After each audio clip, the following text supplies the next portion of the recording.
السلام علیکم اسٹوڈنٹ، آج کا جو ہمارا لیکچر ہے اس لیکچر کے اندر میں 9th کلاس اسلامیات کا کمپلیٹ گیس پیپر آپ کے ساتھ ڈسکس کروں گا۔ آج سب سے پہلے ہم بات کریں گے لانگ کوسچن کی، کون سے تفصیلی آپ کے سوالات ہیں جو آپ کے پیپر میں آ سکتے ہیں اور کون سے موسٹ امپارٹنٹ ہیں۔ سب سے پہلا جو آپ کا موسٹ امپارٹنٹ لانگ کوسچن ہے پیپر میں پوچھا جاتا ہے وہ ہے عقیدہ ختم نبوت۔ عقیدہ ختم نبوت، عقیدہ ختم نبوت سے کیا مراد ہے، اور اس کے بعد قرآن و سنت کی روشنی میں اس کی آپ نے امپارٹینس بتانی ہے۔ قرآن و سنت کی روشنی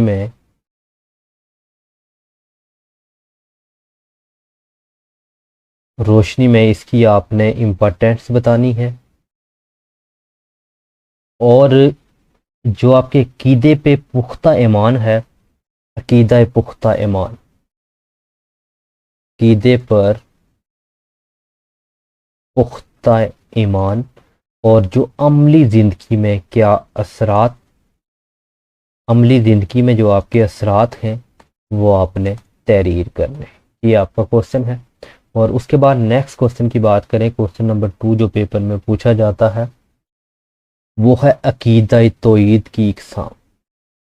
عقیدہ توحید کی اقسام کیا مراد ہے، اس سے کیا مراد ہے، اور قرآن و سنت کی روشنی میں آپ کی اس کی امپارٹینس بتانی ہے اس کی بھی۔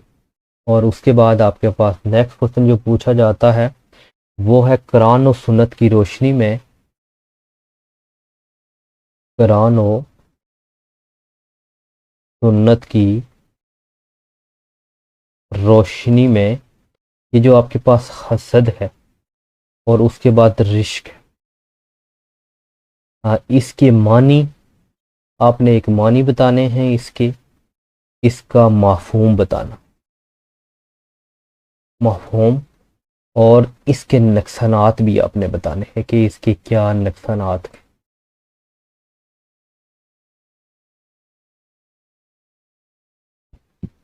اس کے بعد آپ نے قرآن و سنت کی روشنی میں ہمسایوں کی اقسام، کتنی اقسام ہیں اور ان کے کیا حقوق ہیں، یعنی ان کے آپ نے حقوق اور آداب بھی آپ نے تحریر کرنے۔ کوسچن ہے وہ فتح مکہ ہے۔ فتح مکہ سے ریلیٹڈ کوسچن پوچھا جا سکتا ہے کہ فتح مکہ کے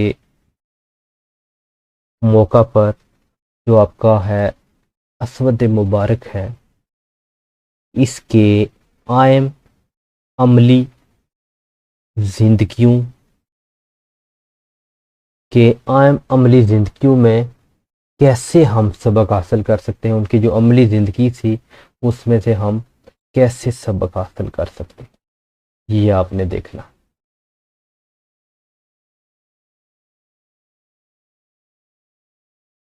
اس کے بعد اسٹوڈنٹ اپنے کوسچن لکھ لینا ہے ابھی، قرآن و سنت کو مد نظر رکھتے ہوئے انفرادی اجتماعی خود انحصاری کا جو جذبہ ہے وہ کس طرح پیدا کیا جا سکتا ہے۔ خود انفرادی، نیکسٹ کوسچن ہے، قرآن و سنت کی روشنی میں انفرادی اجتماعی خود انحصاری، اس کا جو جذبہ کس طرح پیدا کر سکتے، یہ کوسچن آپ نے اچھے سے دیکھنا۔ اس کے بعد اسٹوڈنٹ آپ کا کوسچن جو اکثر پیپر کے لیے امپارٹنٹ ہے، موسٹ امپارٹنٹ کوسچن ہے، حضرت عثمان غنی۔ حضرت عثمان غنی کا دور خلافت، یا آپ عہد خلافت کہہ سکتے، اس میں جمع اور تدوین قرآن مجید میں جو اقدامات تھے ان کا آپ نے جائزہ لینا ہے۔ اب اسٹوڈنٹ جو دور خلافت تھا، یہاں سے آپ کو MCQ پوچھا جا سکتا ہے کہ جو ٹوٹل دور خلافت تھا یہ 30 ایئر کا تھا، اور جس میں سب سے زیادہ جو عرصہ تھا آلموسٹ 12.5 سال، یہ آپ کا حضرت عثمان غنی کا تھا۔ اس کے بعد شکر و قنات، ٹھیک ہے، قرآن کی سنت کی روشنی میں آپ کے پاس شکر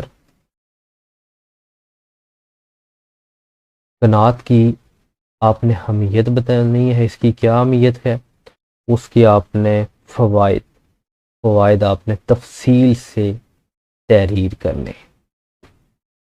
نیکسٹ کوشچن کی بات کرنا ہے، اگر ہم نیکسٹ کوشچن کی بات کریں گے تو یہ نبی پاک صلی اللہ علیہ وآلہ وسلم کی بچپن، جوانی اور بچپن جوانی کے جو آپ کے پاس اسوائے مبارک ہے وہ کہاں کہاں ہم اپنی زندگی میں اپنا سکتے ہیں، یہ کوشچن آپ نے کرنا ہے۔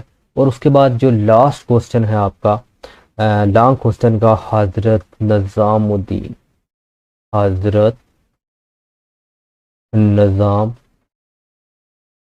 دین، اور اس کے بعد جو اولیاء کرام ہیں ان کے جو اصول ہیں، اخلاق ہیں، اور ان کو آپ نے اچھی طرح تذکرہ کرنا ہے۔ یہ آپ کے کچھ لانگ کوشچن تھے۔ یہ لانگ کوشچن کے بعد اب ہم کرتے ہیں کچھ حدیث مبارک ہیں، کون سی حدیث مبارک ہیں جو آپ کے پیپر میں پوچھی جا سکتی ہیں۔ یہ آپ کے پاس ہم عام حدیث مبارکہ کی بات کرتے ہیں تو اس میں آپ کے پاس کوشش کریں کہ آپ پوری 10 کریں، 1 سے لے کے آپ نے 10 تک کمپلیٹ کرنی ہے۔ تو اگر ان میں سے موسٹ امپارٹنٹ کی بات کی جائے تو یہ آپ نے اچھے سے کرنی کمپلیٹ ہے، لیکن ان پہ آپ نے فوکس کرنا ہے 1 3 4 5 8 9 اور 10، یہ آپ نے اچھے سے کرنی۔ اس کے بعد ہم عام آیات کی بات کرتے ہیں، کون سی امپارٹنٹ آیات ہیں جو پیپر میں آ سکتی ہیں۔ تو سب سے پہلے آپ نے اس کی سورہ یاسین کرنی۔ اگر ہم سورہ یاسین کی بات کریں تو یہ آپ نے 20 تا 21 تک کرنی ہے۔ اس کے بعد ہم بات کرتے ہیں سورۃ الانبیاء۔ سورۃ جو انبیاء ہے وہ آپ نے 105 تا 107 تک، اور اس کے بعد جو سورۃ طٰ ہے، سورۃ طٰ ہے تو یہ آپ نے 124 اور 132 اس تک کریں گے۔ اس کے بعد آپ نے سورہ مریم، یہ آپ نے ایک سورہ مریم کرنی ہے، اور اس کے بعد سورہ لقمان، اسے آیات کرنی ہیں، ان پہ اسپیشل فوکس کریں گے۔ اور اب کے بعد اسٹوڈنٹ آپ کو جو مختصر سوالات پوچھے جائیں گے، کون سے مختصر سوالات آپ کو پوچھے جائیں گے ان پہ آپ نے اسپیشلی فوکس کرنا ہے۔ یہ آلموسٹ آپ کو 10 نمبر کے پوچھے جائیں گے۔ اچھا، تو سب سے پہلے آپ نے جو کوشچن کرنا ہے وہ حفاظت قرآن مجید، یعنی کہ آپ نے حفاظت قرآن مجید اور اس کے بارے میں آیت کا ترجمہ لکھنا ہے۔ پہلا شارٹ کوشچن یہ اچھے سے کرنا ہے آپ نے۔ اس کے بعد دوسرا شارٹ کوشچن کرنا ہے وہ قرآن پاک کی، یعنی کہ قرآن مجید کی جمع کرنے کی ضرورت کب اور کیوں محسوس کی گئی۔ اچھا، اس کے بارے میں آپ نے ڈیٹیل سے لکھنا ہے۔ اس کے بعد آپ نے حدیث کے لغوی معنی، یہ جو حدیث ہے اس کے آپ نے لفظی اور اصطلاحی معنی لکھنے، یہ آپ نے معنی لکھنے۔ اس کے بعد عقیدہ توحید کے اثرات، 2 اثرات، عقیدہ توحید کے آپ نے only 2 اثرات لکھنے، یہ بھی پوچھا جا سکتا ہے آپ کو کوشچن میں۔ اس کے بعد آپ نے نماز کی برائی کیسے محفوظ رکھ سکتی، نماز کی برائی کیسے محفوظ رکھ سکتی ہے، یہ کوشچن پوچھا جا سکتا ہے، اس کی اگزامپل آپ نے دینی ہے۔ اور اس کے بعد بدیانتی دھوکہ دہی کے نقصانات آپ نے بیان کرنے۔ کوشچن آپ کا ہے بدیانتی دھوکہ دہی، یہ کوشچن آپ نے اچھے سے کرنا ہے۔ اس کے نقصانات کیا بتانے ہیں، اس کے نقصانات آپ نے بیان کرنے ہیں۔ اس کے بعد حضرت امام زین العابدین، اور ان کا نام آپ نے لکھنا ہے، ان کی آپ نے نیت آپ نے تحریر کرنی ہے۔ اس کے بعد آپ نے حضرت ابو موسیٰ، حضرت ابو موسیٰ رضی اللہ عنہ کی سیرت کردار پہ آپ نے بتانا ہے، سیرت اور کردار کے بارے میں آپ نے بتانا ہے۔ تو میں کچھ کوسچن بولتا جاتا ہوں، آپ نے کوسچن نوٹ کرنے، کیونکہ یہاں پہ لکھنا بہت مشکل ہے، تو یہ آپ نے جتنے میں کوسچن بول رہا ہوں تو یہ آپ نے اچھے سے کرنے ہیں۔ اسد کے بارے میں آپ نے آیات لکھنی ہے اور اس کا آپ نے ترجمہ لکھنا ہے۔ اس کے بعد جھوٹی گواہی کے بارے میں آپ نے حدیث لکھنی ہے اور اس کی آیت بھی لکھنی ہے۔ اور اس کے بعد حضرت داؤد جیسی خوش حیرانی صحابی کو کیا آپ کو عطا کی گئی تھی۔ اور اس کے بعد آپ کو کوسچن جو صحیفہ صادقہ ہے، یہ بہت امپارٹنٹ کوسچن ہے، صحیفہ صادقہ سے کیا مراد ہے۔ اس کے بعد حضرت فرید الدین کی مشہور کتب کا نام لکھنا ہے آپ نے۔ اور اس کے بعد قومی مومن کے بارے میں حدیث لکھنی ہے۔ اور اس کے بعد فتح مکہ میں غفور و درگزر کے جو واقعات مد نظر رکھتے ہوئے اس کی جو زندگیاں تھیں اس کی کس طرح معاف کی جا سکتی ہیں۔ اس کے بعد آپ نے یہ کوسچن لکھنا ہے واقعہ کربلا، جو آپ کے پاس واقعہ کربلا تھا۔ اور اس کے بعد حضرت امام زین العابدین کا جو کردار تھا یہ آپ نے اچھے سے کرنا ہے۔ اس کے بعد یہ کوسچن آپ کو پوچھا جا سکتا ہے کہ ایک طالب علم کی زندگی میں حدیث نبی پر عمل کرنے کے 2 فوائد پوچھے جا سکتے ہیں۔ اس کے بعد قسم اور حلف میں کیا فرق ہے اور اس کے قسم توڑنے کا کیا کفارہ ہے۔ یہ کوسچن بہت اچھے سے کیجیے گا کہ قسم اور حلف میں کیا فرق ہے، ٹھیک ہے۔ حدیث اور آیت میں کیا ڈفریشیٹ ہے یہ بھی آپ نے بتانا ہے۔ اور اس کے بعد ہمسایوں کے ساتھ کیا سلوک کرنا ہے اس کے بارے میں آپ نے قرآنی آیات لکھنی ہے۔ اور اس کے بعد حضرت ام سلمہ کی فضیلت پہ ایک حدیث لکھنی ہے۔ اس کے بعد امام ابو القاسم کی کتب کے نام لکھنے ہیں۔ حضرت نظام الدین اولیاء لکھنا ہے اس کے بارے میں۔ خود اعتمادی اور خود انصاری میں کیا فرق ہے۔ اس کے بعد کوسچن پوچھا جا سکتا ہے جسمانی ورزش کے ہمارے باڈی پہ کیا اثرات ہوتے ہیں، اس کے 4 آپ نے نکات لکھنے ہیں۔ اگر کسی نااہل کو کوئی منصب دے دیا جائے تو اس کا کیا نتیجہ نکلتا ہے، اس کو بھی بہت اچھے سے کرنا ہے۔ اور اس کے بعد یہ کوسچن آپ نے لکھنا ہے کہ لوگوں کے شکر ادا کرنے پہ آپ نے حدیث لکھنی ہے۔ شکر ادا کرنے پہ حدیث بھی آپ کو آنی چاہیے اور اس حدیث کا ترجمہ بھی آپ کو اچھے سے آنا چاہیے۔ اس کے بعد جو آپ کے پاس اس کے بعد کوسچن ہے کہ جو گواہی ہے اس کی قبولیت کے لیے جو بنیادی شرائط ہے وہ آپ نے لکھنی ہے۔ ہمسایوں کو تکلیف پہنچانے والی 3 صورتیں حدیث کی روشنی میں لکھیں۔ اور اس عید کے لغوی اصطلاحی معنی آپ نے لکھنا ہے۔ قرآن مجید کی فضیلت کے بارے میں حدیث کا ترجمہ لکھنا ہے۔ قرآن مجید کی عالمگیریت سے کیا مراد ہے۔ آپ کو پتہ ہونا چاہیے کہ قرآن مجید جو ہے یہ بہت بڑی عظمت والی آخری کلامی کتاب ہے۔ جس طرح نبی پاک صلی اللہ علیہ وآلہ وسلم نے اللہ تعالیٰ کے آخری نبی ہیں اور خاتم النبیین کی رسالت تمام جانوں کے لیے ہے، اسی طرح آپ خاتم النبیین پر نازل ہونے والی کتاب تمام انسانوں کے لیے ہدایت و روشنی کا ترجمہ ہے۔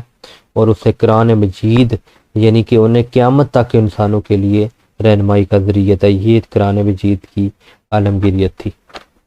اور اس کے بعد جو اس طرح کے بھی کوسچن پوچھے جا سکتے ہیں، قرآن مجید کی حفاظت کا ذمہ کس پہ ہے، اس کی حفاظت کے لیے کیا اقدامات کرنے چاہیے، اور دور نبوی کے قرآن کی جمع تدوین کیسے ہوئی۔ تو اس کا آپ کو کوسچن کا آنسر بھی آنا چاہیے کہ رسول صلی اللہ علیہ وسلم ایک جانب قرآنی آیات کے نزول کے وقت انہیں لکھوانے کا اہتمام فرماتے تھے اور دوسری جانب صحابہ کرام صلی اللہ علیہ وسلم کو قرآن مجید یاد کرنے کی ترغیب تھی۔ تو جب قرآن مجید نبی پاک صلی اللہ علیہ وسلم کی آیات طیبہ میں ہی قرآن مجید پر صرف لکھا ہوا نہیں بلکہ لوگوں کے سینوں میں محفوظ ہو چکا تھا، تو آپ صلی اللہ علیہ وسلم کا جو وحی تھا صحابہ کرام کا، اسے قرآن مجید لکھواتے اور انہیں آیات کی آپ کے پاس ترتیب سے آگاہ کرتے تھے۔ پھر اس کے بعد کوسچن آپ نے یاد رکھنا، نبی صلی اللہ علیہ وسلم کی آیات طیبہ میں قرآن مجید کو کیسے محفوظ کیا جاتا تھا۔ 2 طریقوں سے کیا تھا، ایک بذریعہ حفظ کیا جاتا اور دوسرا بذریعہ کتابت کیا جاتا ہے۔ اچھا، نزول قرآن مجید کے بارے میں آپ کیا جانتے ہیں تو اسٹوڈنٹ اس کا کوشچن آپ نے یاد رکھنا ہے کہ قرآن مجید اللہ تعالیٰ کی آخری کتاب ہے جو اس نے آخری محبت صلی اللہ علیہ وآلہ وسلم پہ نازل ہوئی، اور یہ اللہ تعالیٰ کا کلام ہے، اور جو جبرائیل علیہ السلام کے ذریعے نازل ہوا۔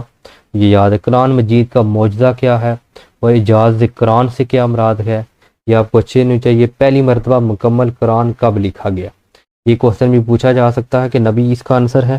نبی پاک صلی اللہ علیہ وسلم قرآن مجید کے نزول کے فوراً بعد قرآنی آیات کو لکھوانے کا اہتمام کرتے تھے۔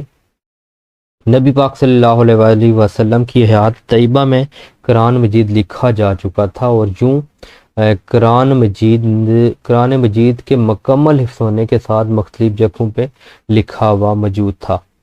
اور اس کے بعد قرآن مجید کی ایک قرات پر کس نے اور کیسے متعید کیا، یہ قرآن مجید کے 5 صفاتی نام آپ نے لکھنے ہیں، یہ کوشچن بھی آپ کو اچھے سے آنا چاہیے۔ اور اگر لانگ کوشچن کی اس طرح سے آپ کو اگر کوئی تفصیلی سوال دیا جاتا ہے قرآن مجید کی عظمت اور فضیلت، تو لانگ کوشچن میں جب آپ لکھیں گے سب سے پہلے آپ نے لغوی تعریف لکھنی ہے، اصطلاحی تعریف لکھنی ہے، آپ نے قرآن مجید کی علمگیریت لکھنی ہے، اور اس طرح یہ آپ نے علمگیر کتاب ہے، قرآن مجید کا اعجاز ہے، قرآن مجید کی تاثیر ہے، اس طرح ایڈنگ دے کے آپ نے لانگ کوشچن لکھنا ہے، کیونکہ 8 نمبر کا پوچھا جا سکتا ہے کہ صلی اللہ علیہ وسلم کی خاتم نبیین نے اچھی اخلاق کو کیوں اہمیت دی، تو اس کے ہے کہ مومنوں میں جو ایمان کے لحاظ سے کامل ترین وہ لوگ ہیں جس کا اخلاق سب سے اچھا ہے، ان میں سے بہترین وہ ہے جو اپنے عورتوں کے ساتھ بہتر ہو۔ اور کے بعد حدیث تقریری سے کیا مراد ہے؟ اب اسٹوڈنٹ جو حدیث تقریری ہوتی ہے ایسی روایت ہے جس میں رسول صلی اللہ علیہ وسلم کی صحابہ کرام کے ساتھ وہ عمل درج ہو جو خاتم النبیین کے سامنے کیا گیا ہو، اور آپ خاتم النبیین نے اس سے منع نہ فرمایا ہو، اسے حدیث تقریری کہتے ہیں۔ یہ آپ نے یاد رکھنا ہے اچھی طرح۔ حدیث قولی اور حدیث فعلی کیا ہے؟ حدیث قولی سے وہ مراد ہوتا ہے وہ تمام تر روایات جس میں نبی صلی اللہ علیہ وسلم نے کسی کام کے کرنے کا حکم دیا ہو، اسے قولی حدیث کہتے ہیں۔ عدول حدیث جو فعلی ہے ایسی روایت جن کو نبی پاک صلی اللہ علیہ وسلم کے فعل اور تذکرہ جو حدیث ہیں ان سے کیا جائے۔ اور حدیث کی روح سے ایک مسلمان کے دوسرے مسلمان پر کون سی چیزیں حرام ہیں، تو حدیث کی روح میں ہر مسلمان پر دوسرے مسلمان کا خون، مال اور عزت حرام ہے۔ حدیث کی روح سے 4 بڑے گناہ کون سے ہیں یہ بھی پوچھا جا سکتا ہے، تو اس میں آپ کے ماں باپ کی نافرمانی کرنا، کسی کی جان لینا، جھوٹی گواہی دینا اور شرک اٹھانا۔ حدیث اور سنت میں کیا فرق ہے، یہ کوشچن اکثر پوچھا جاتا ہے۔ حدیث میں صلی اللہ علیہ وسلم کے اقوال شامل ہوتے ہیں، اور حدیث عام ہے، یعنی حدیث کا اطلاق سنت، سمت، قول، فعل کہا جاتا ہے، اور جبکہ سنت خاص ہے، اس سے مراد نبی پاک صلی اللہ علیہ وسلم کا طریقہ زندگی ہے۔ صلہ رحمی کی اہمیت پہ قرآن مجید میں حدیث کا ترجمہ لکھنا ہے، وہ حدیث کا ترجمہ ہے وہ اس بات کا خواہشمند ہو جو اس کی روزی فراخی، اس کی عمر درازی کر دی جائے، اس کو صلہ رحمی کہا جاتا ہے۔ غلاموں سے مطابق نبی پاک صلی اللہ علیہ وسلم کی حدیث کا جو ترجمہ ہے وہ آپ نے لکھنا ہے کہ جو تمہارے غلام ہو وہ تمہارے بھائی ہیں، اگر اللہ تعالیٰ نے انہیں تمہاری متحد کر رکھا تو اس لیے جس کا کوئی بھائی اس کے متحد ہوا وہ کھلائے جو خود کھائے، یعنی جو خود کھائے اس کو کھلائے، جو خود پہنے وہ اسی کو پہنائے۔ یہ اس کے بعد لانگ کوشچن حدیث کی دینی حیثیت بیان کرنی ہے، یہ آپ نے اسٹوڈنٹ کمپلیٹ اس کے بارے میں ڈیٹیل سے لکھنا ہے۔ عقیدہ توحید سے جو کوشچن پوچھے جا سکتے ہیں، عقیدہ توحید سے کیا مراد ہے، شرک کیسے کہتے ہیں، شرک کے جو جو توحید کی ضد ہے وہ شرک ہوتی ہے۔ شرک کا جو لفظی معنی ہے وہ حصہ دار، ساجی ٹھہرانا۔ شریعت کے مطابق اللہ تعالیٰ کی ذات، صفات اور اختیار میں کسی شریک اور حصہ دار شرک کی مذمت کے بارے میں کسی ایک حدیث کا ترجمہ لکھنا ہے، اور اس کا ترجمہ جو ہوگا وہ قرآن مجید میں شرک کو ظلم عظیم کہا گیا، اور شرک کی مذمت اللہ تعالیٰ کا فرمان ہے، یعنی شرک سب سے بڑا ظلم ہے، یہ آپ نے یاد رکھنا ہے۔ عقیدہ توحید کے بارے میں کسی حدیث کا ترجمہ لکھیں تو جو شخص اس حال میں فوت ہو جائے وہ یقین رکھتا ہو کہ اللہ تعالیٰ کے سوا کوئی معبود نہیں تو وہ جنت میں داخل ہوگا۔ اور اس کے بعد کی اگر آپ کو کوشچن پوچھا جا سکتا ہے کہ عقیدہ توحید کے عملی اثرات میں کوئی سے 3، یعنی عقیدہ توحید کی عملی زندگی میں مرتب ہونے والے 3 جو اثرات ہیں وہ ہے عقیدہ توحید کو ماننے والا شخص غیرت مند بہادر ہوتا ہے، دوسرا ہے کہ عقیدہ توحید پہ ایمان رکھنے والا جو اس میں عاجزی ہوتی ہے، اور یہ عقیدہ توحید انسان کی زندگی کی راہ پہ چلاتا ہے اور برائی سے بچاتا ہے۔ اور اس کے بعد جو اکثر کوشچن پوچھے جاتے ہیں وہ توحید کی کتنی اقسام ہیں؟ توحید کی 3 اقسام ہیں، توحید فی ذات، توحید فی صفات، اور توحید فی عبادات یعنی صفات کے تقاضے۔ اور شرک کی جو عام اقسام ہے وہ 3 ہیں، ذات میں شرک، صفات میں شرک، اور صفات کے تقاضوں میں شرک۔ اور سورۃ توحید کے بارے میں آپ کیا جانتے ہیں؟ اور سورۃ اخلاص ہے، ٹھیک ہے، اور جس میں اللہ تعالیٰ کی توحید بیان کیجیے گئی ہے۔ قرآن مجید میں توحید کی عملی آپ نے دلیل دینی ہے، اور اس کے بعد توحید فی ذات کیا ہے یہ بھی پتہ ہونا چاہیے۔ رسالت کے لغوی اصطلاحی معنی آنا چاہیے۔ رسالت کے جو لغوی معنی ہیں وہ پیغام رسائی پہ جانے والا ہے، یہ یاد رکھیے گا۔ اللہ تعالیٰ نے نبی اور رسول کیوں بھیجے؟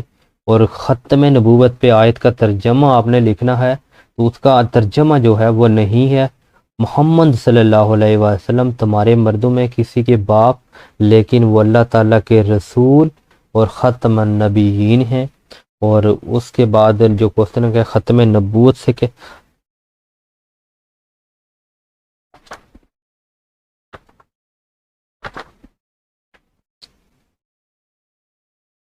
اس کے بعد ملائکہ سے کیا مراد ہے یہ بھی آپ کو آنا چاہیے، ٹھیک ہے۔ آسمانی کتب سے کیا مراد ہے؟